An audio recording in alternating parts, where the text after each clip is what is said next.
Get this 11 to 1 weekdays on the Triple M network.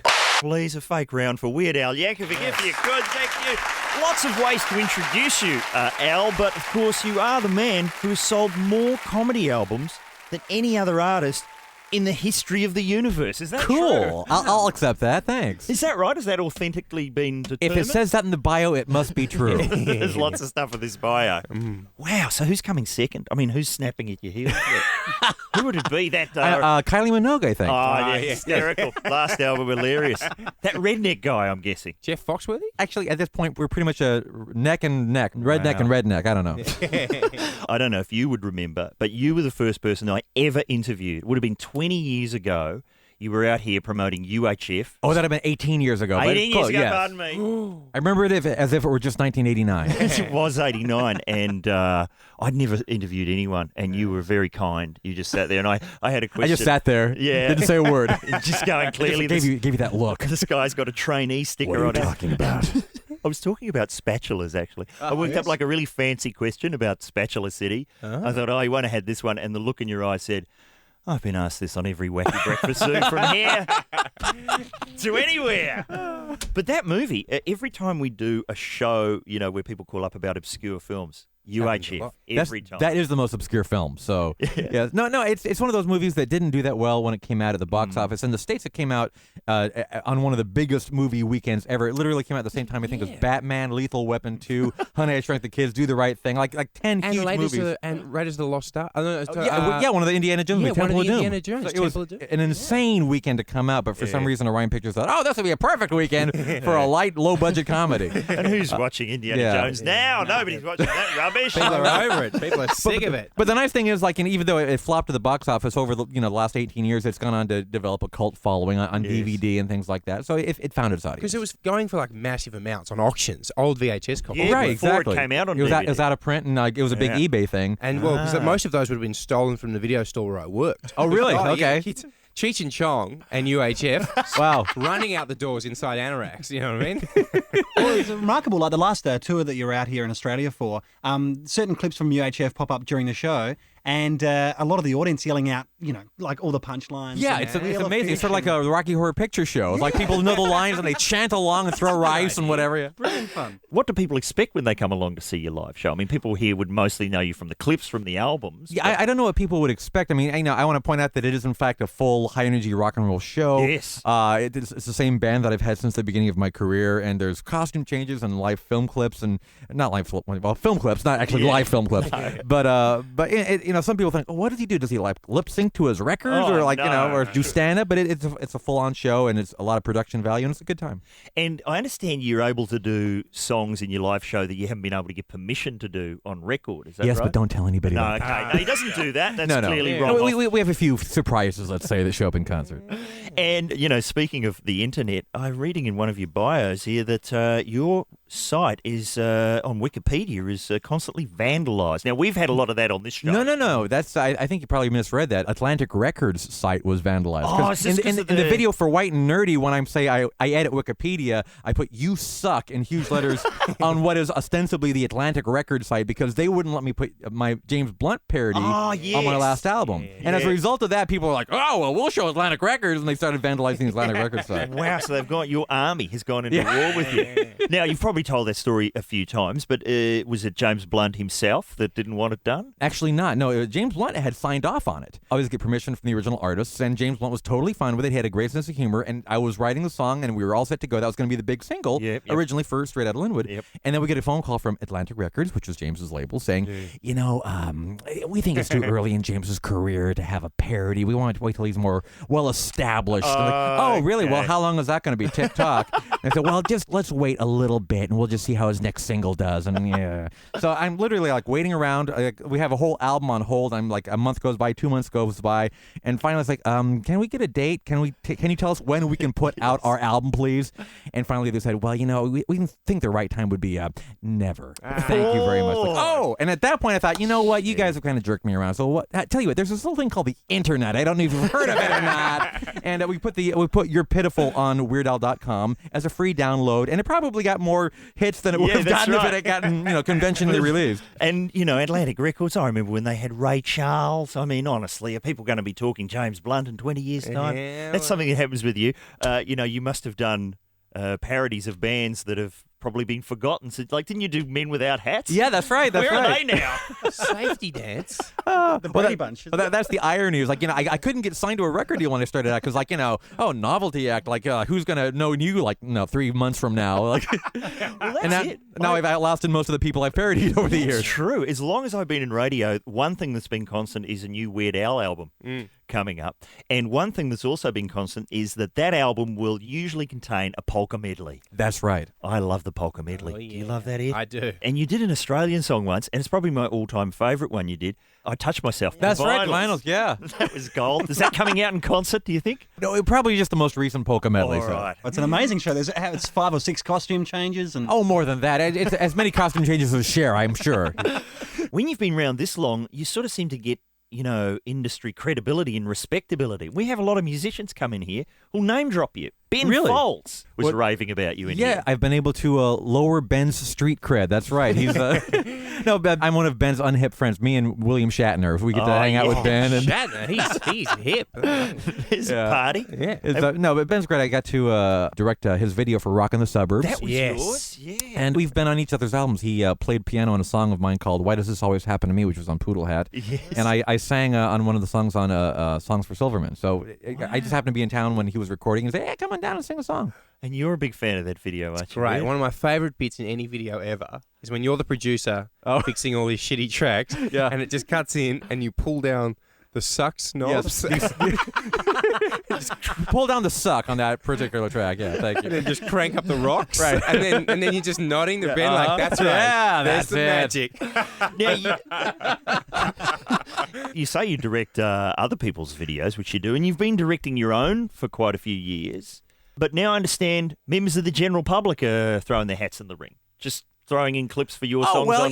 that's the YouTube generation. Now I don't even need to do videos because, as soon as I put out an album, everybody goes off and makes their own Weird Al videos and uploads them to YouTube, which is pretty cool. What's the best one you've seen? Oh, gosh, there's a lot. I mean, there's a lot for a song of mine called Hardware Store. People have done it in Legos, have done it World of Warcraft versions. People spending a lot of time, people that have a lot of free time on their hands, obviously. Wow, a lot of mimers, a lot of bedroom mimers. I saw one too, because, people always talk about your parody songs, but a lot of your just original songs. There's a great one called One More Minute. Oh, thank you. From a few years ago. Always love songs with a lot of violence in them. I know. I don't know what that says about my personal life, but... It's a very disturbing clip of someone miming to that in their bedroom. Yes. He'll probably have a TV series or a commercial by now, that bloke. But they attribute sometimes someone gets on and makes a kind of maybe a less family-friendly version of one of your songs and attribute it to you on the file sharing networks. Yeah. Sometimes. Yeah, I don't know how intentional that is, but yeah, if you do a search for my name on one of those peer-to-peer file sharing sites, literally half the songs that come up with my name on them are not by me. Yeah. Just people say, "Oh, this is a funny song," or "It's a parody." It's got to be Weird Al Yankovic, but not always. No. Is that right? I remember in the year 2002, you released a song called Bob, which was all palindromes. Right. Yeah. It's just an amazing song. And that was a palindrome year, so and a palindrome title. That was an incredible song. Did you research palindromes and palindromic sentences? Well, I always thought it'd be kind of fun to do a song comprised entirely out of palindromes, and I started putting, not that I didn't create all those palindromes myself. A lot of those are very famous palindromes, but I started collecting them and trying to find little rhyming couplets and putting them together in a song. And as I was putting them together, it was like, this sounds like it should mean something, but it doesn't really. It's kind of like an early Bob Dylan song, and then I thought, oh, that's perfect. Bob, B.O.B., that's a palindrome right there. So it all kind of came together. Yeah, wonderful. And, that's the thing about your songs. If you look at them written down, there's no cheating with the scans. I've noticed that, because we do some amateur songwriting on this show. Really amateur. And we'll wedge a 3-syllable word into a 2-syllable hole. But how long do you spend putting a song together, just on paper?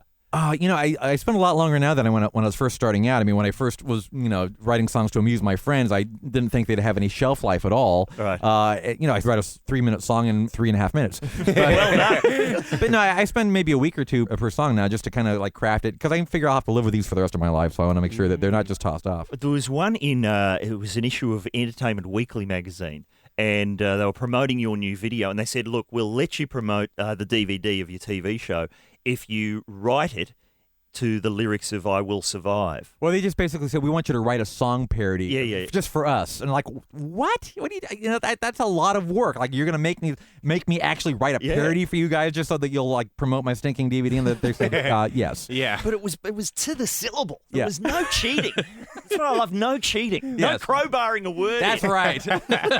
Now, you're on MySpace. How many... Let's do a friends check here. How many are you up to? I'm on 950. It's not very I'm trying to get popular. more than the band Toto. Okay. And who's winning? Toto's killing me. 4,000 odd. Al, where are you up to? About 456,000. Wow. 456,000 friends. Wow. And do you write back to each of them? Oh, yes, we're close personal friends. We go bowling every Thursday night. Let's get into the time machine just briefly. What was your first live show in 1981? Booed Off. Is that right, Al? I don't think it was my first live show, but it was my first big show. I think it was 82. It was I was opening for Missing Persons. Do you remember Missing Persons? Oh, who was Missing Persons? Kind of Dale Bozio, and they had a hit Walking in L.A. They might have been more popular in L.A. than other places around the world. The Romeo Void era. That's correct, yeah. Was. But, they're kind of a hip new wave band, and I enjoyed their music, and I thought, that'd be fun opening for them. And this is before I really had a record deal even. I had some cult notoriety from the Dr. Demento show, but I thought, that'll be fun. The curtain goes up that night, and they see me with an accordion, and the crowd's like, no, get off the stage! And literally, we were pelted for 45 minutes. And I didn't know any better. I thought, well, they're paying us to play for 45 minutes. I guess I'll just stand here and get pelted. And literally, I did not get any applause. The entire set is just, I got stuff thrown at me. And at the end of the show, the curtain goes down, and everybody is on the floor collecting change.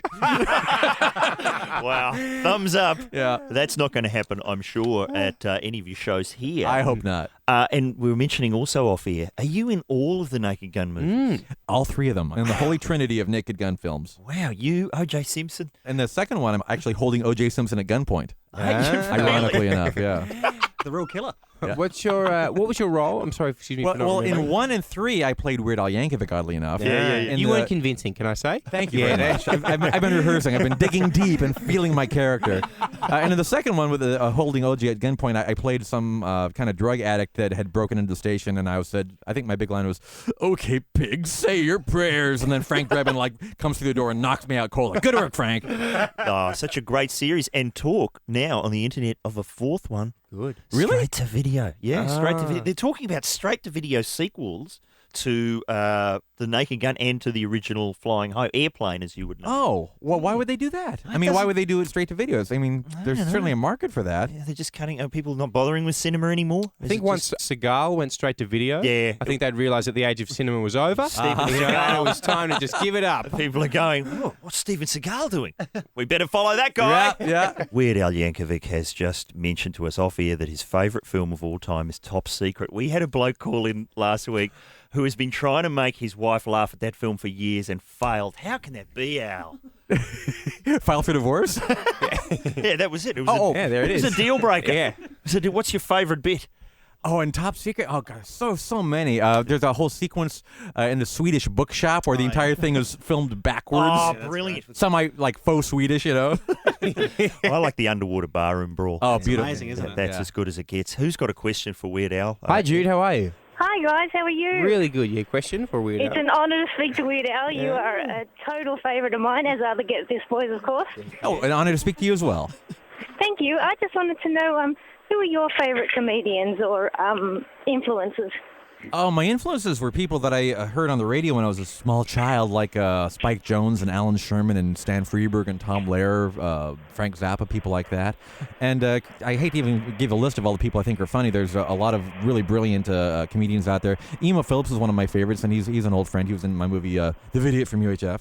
I hate to even start giving you a list, but I'm an easy laugh, so a lot of people. And some of those people you mentioned are still alive. Even Stan Freberg still Stan Freberg's still around, yeah, absolutely. And how would you explain his work to anyone listening? It was he was probably most popular in the 50s. He did comedy, a few parodies. He's more satire. He actually had a career in advertising after he stopped making pop records and did some of the... he was one of the first people to do funny commercials. It was very unusual to have funny commercials, and he was groundbreaking and did some extremely funny things. Did he invent the phrase brain-snapping bargains? I'm not quite sure. He's the first person to ask, thinking about carpet?